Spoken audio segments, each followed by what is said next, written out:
Well, my imprisonment can be put into two phases, divided into two phases. There was my conviction on the 7th of November 1962. And I had just come back from Africa. I had met almost all the prominent leaders in Africa. And I was encouraged by that visit and the support that we received. And I almost went overboard in my attitude towards the prison authorities. And then I was so confident that I challenged them on almost everything. For example, when I was convicted, I insisted on getting proper clothing and proper food. And I threatened to go to court if they did not give me those facilities, and they conceded. But they said to me, well, the other prisoners have accepted the regulations very well. You decide, to be a troublemaker, you are going to stay alone. We are not going to allow you to join others. It was quite a miserable time just to be alone for some months. You wake up, you see only a warder. And I tried to make some friendship with an African warder. And just a few days after I had been convicted, I was already feeling the fact that I can't speak to anybody.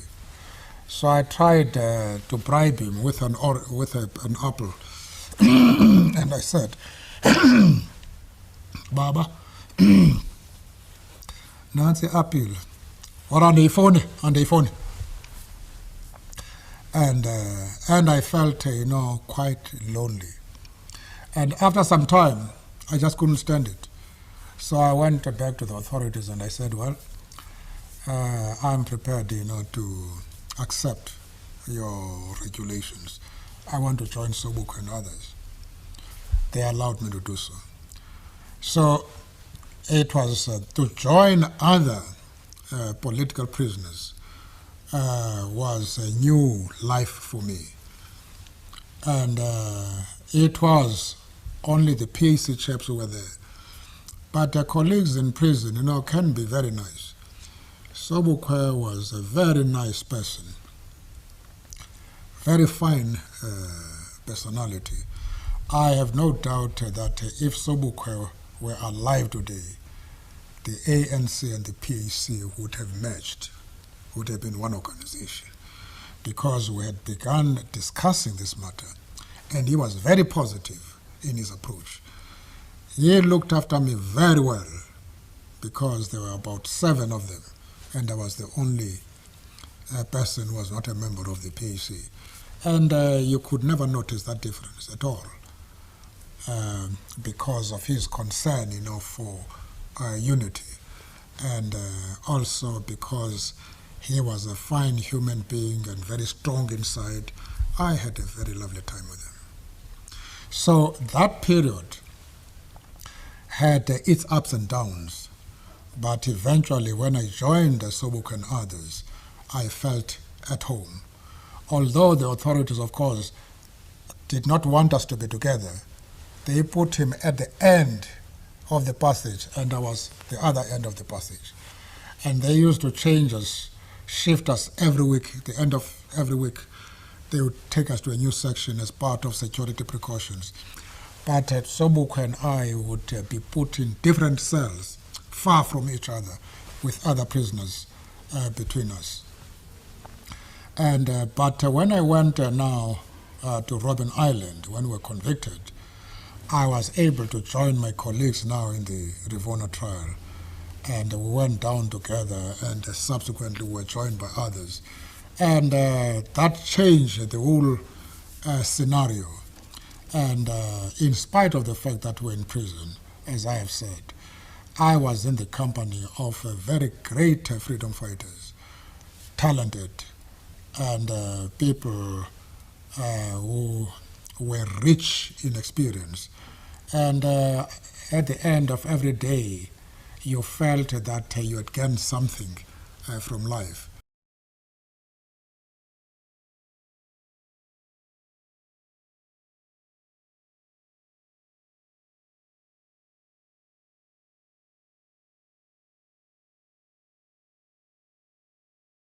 Comrade Oliver and I came out of Park Station that morning and bought a newspaper and learned that the National Party had won. And Comrade Oliver said, well, I like this because it is going to put further momentum to the resistance movement. We now know that we have an enemy in power, and difficult days are coming for us. And I think that we're going to have a better opportunity of mobilizing our people to resist this development. It was quite clear that we were going to be in for a very hard time because the National Party had stated very clearly that the policy followed by the United Party was going to put the whites in the country in jeopardy because organizations, institutions like the Native Representative Council were teaching Africans to think as a national group instead of thinking as tribes. And they said that they would abolish this institution, revive tribalism, and keep Africans there, down there. And so when they came into power, it became clear that the African National Congress was going to be put under a very severe test.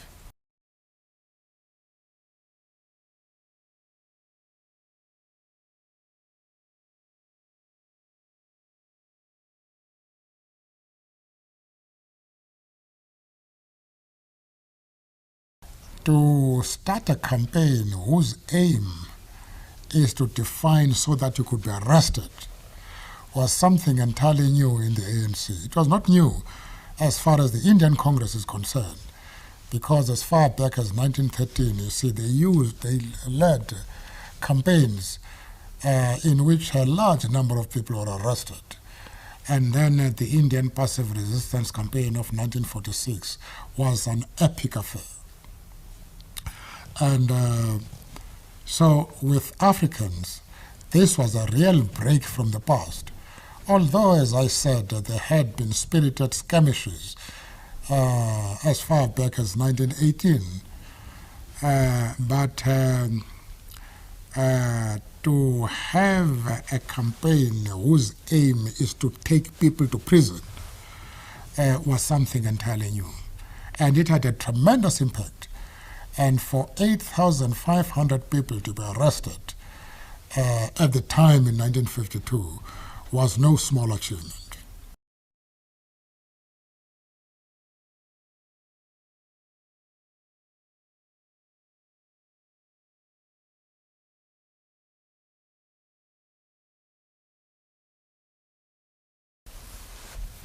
In 1953,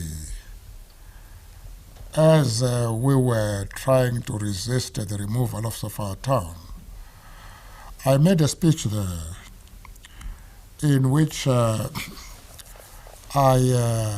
called for a departure for a non-violent struggle, to a violent struggle, because a non-violent struggle I felt was futile under those conditions. But it was a speech, which was a bit on the reckless side, which had not been properly discussed, by the executive. not even by my close colleagues. It was an angry speech, not a well-considered policy statement.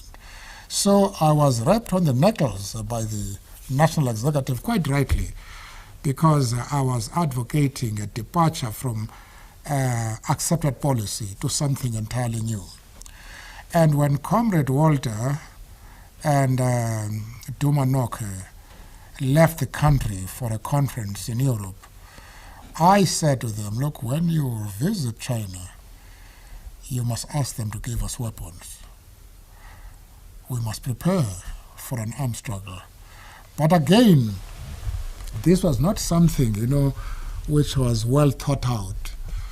I was concerned with the question of just starting the armed struggle without even analyzing what the response of the enemy would be and whether we would be able to mount such a struggle in view of the fact that we had no independent countries around us at the time.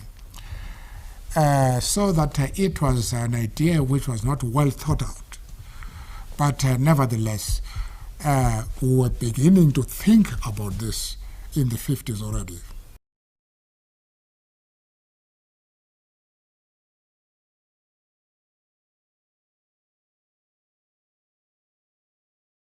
When the raid took place in September that year, I was in Cape Town. In fact, they came to raid at the offices of New Age. I was there, but they didn't know who I was, and I left. And I was then arrested in the early mornings of the 5th of December by a chap called Warrant Officer Rousseau. I was already practicing as an attorney at the time. And after arresting me, then his colleague had to go and arrest somebody else. So he drove me alone, and I was sitting next to him in the front seat. We were traveling from Orlando, to my office, just opposite the magistrate court in Johannesburg. And we're just the two of us. And I say to him, what gives you the courage, to take me alone? Do you know that I can overpower you and escape? And he says, Mandela, I don't like your joke. I say, it's not a joke. He says, look, I'm armed, I'm carrying a revolver. I say, my friend, that revolver is as yours as it is mine. Do you know that I'm a boxer? Oh, he was very much upset. And when we went to my office, he was very nervous. But I assured him that, no, I'm joking. It's just a joke. But he didn't like the joke at all.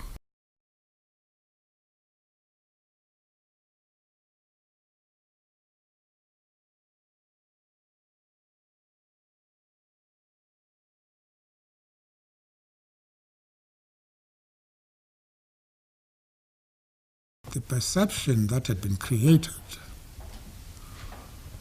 as a result of Sharpeville, which focused all the limelight on the PAC,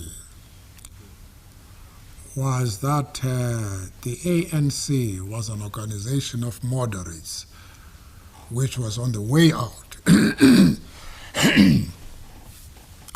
The emergence of Umkhonto weSizwe, with acts of sabotage in Johannesburg, Port Elizabeth, and to a lesser extent in Durban, and the statement that we issued on the same day, proclamation that we issued, restored the image of the ANC as the vanguard of the liberation movement in this country. We have, fortunately, men and women who knew about explosives. These were homemade and bought ingredients and mixed them up, and we used them. And Jack Hodgson was very good, and people like Comrade Elias Motsoledi were taught how to manufacture explosives. And they did very well in training others to do so. And we also sent people abroad for professional training. And they came back and trained others, and but using material from which were obtained locally from various chemists and so on. And of course, it later became difficult when the government caught up with what we were doing, and made it difficult, for chemists to make the stuff available to us. But we were able to manage.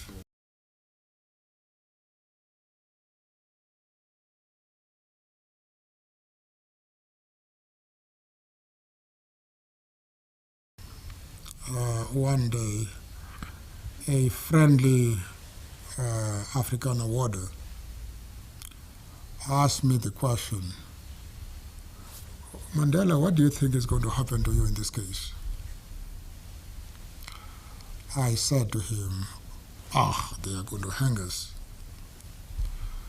Now, although I thought this was a real danger, I was really expecting some word of encouragement from him. And I thought he was going to say, man, you see, that can never happen. But he became serious. And then he said, I think you're right, they're going to hang you. And it was not very pleasing information. And again, during the trial, we adjourned for lunch. It was a very hot day, and I slept on a bench. And later, white warder came, woke me up, and he said, Mandela, don't you worry about sleeping now. You are going to sleep for a very, very long time. Again, it was not very nice. And but our approach was one of defiance. Our plea reflected that mood, because we said, of course in different words, it is the government that is a criminal and that should be standing in the dock to face the trial. We are not guilty. That was our approach.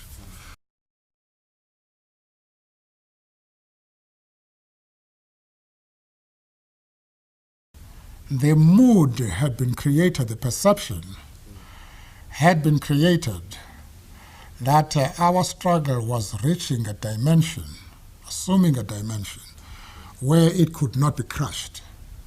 The government had done everything in its power to crush the movement. And the movement, you see, was gaining more strength nevertheless.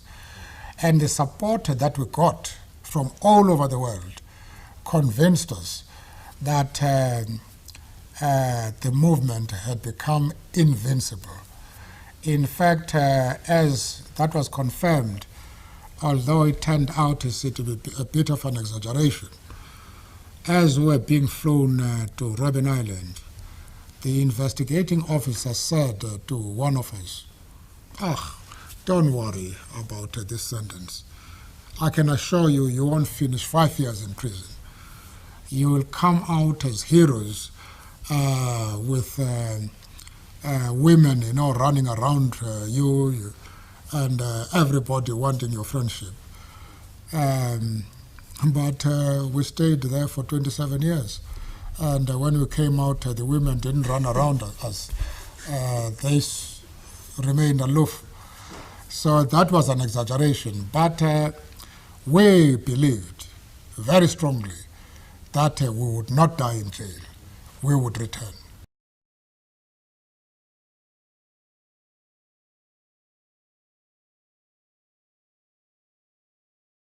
I had no imagination of the type of reception I was going to get outside. Firstly, as you know, I had been isolated from other political prisoners in prison. From November 1984, I lived alone. It was now 1990.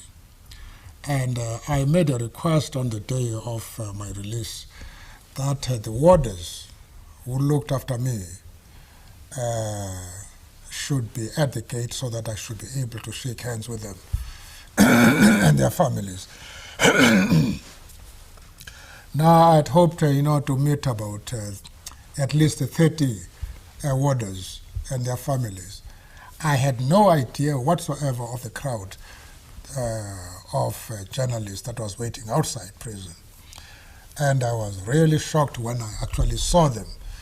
And the warders, that I wanted to greet, were just a tiny part of the crowd. I never even had the opportunity to shake hands with them as I had planned. So I was taken, by surprise by the crowd. And especially now in Cape Town, I had great difficulties in going to the platform. I think it took more than an hour for us just to go through the crowd to be able to go to the platform.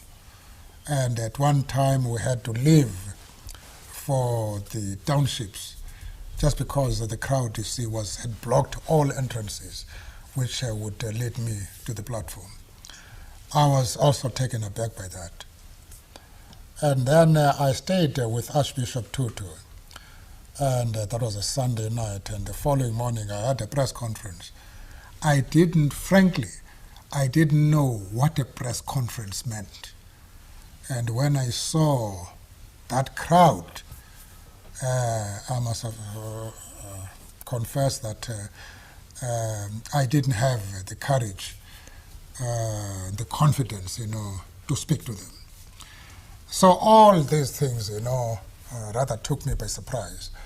Another politician perhaps would have foreseen and made preparations for this type of reception. But I didn't do it, you see, because I never even thought about it. I never imagined that there would be such crowds, to welcome me. But nevertheless, I was happy to be free.